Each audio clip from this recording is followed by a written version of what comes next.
بجد انا مش مصدق. احنا ماشيين بالاتوبيس، وقفنا ريحنا شويه في راس غارب من الغردقه لاسماعيليه. بص المنظر، بص المنظر الجميل. الله اكبر بجد يا جدعان. المكان ده خساره يتساب، والله بجد خساره يتساب.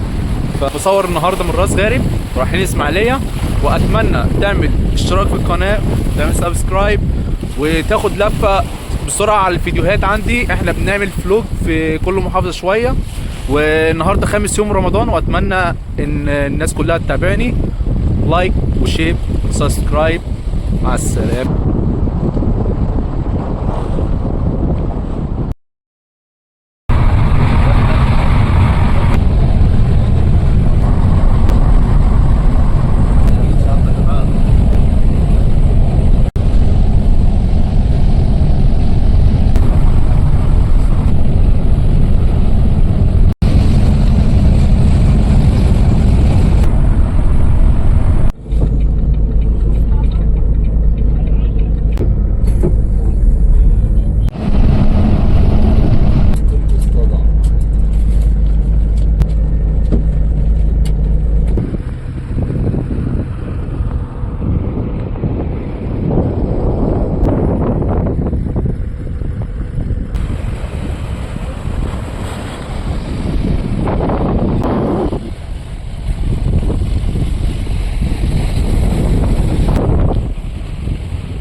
النهارده في راس غارب، جاي من الغردقه ورايح الاسماعيليه.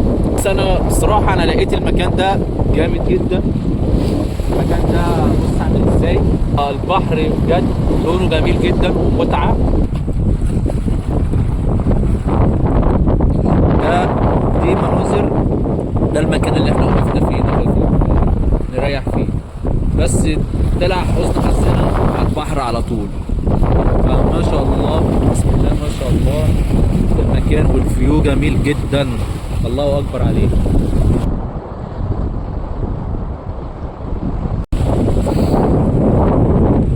فاتمنى تتابع الفيديوهات للاخر. كل يوم في مغامره وفي شكل تاني، فيا رب يعجبكم المغامره. اشوفكم فيديوهات تانيه. اهم حاجه ما تنساش تعمل اشتراك في القناه، وتفعل زر الجرس، وتعمل سبسكرايب علشان يوصل لك كل فيديوهاتي اللي هتتعمل في رمضان. كل يوم هيبقى في شكل تاني. والسلام عليكم.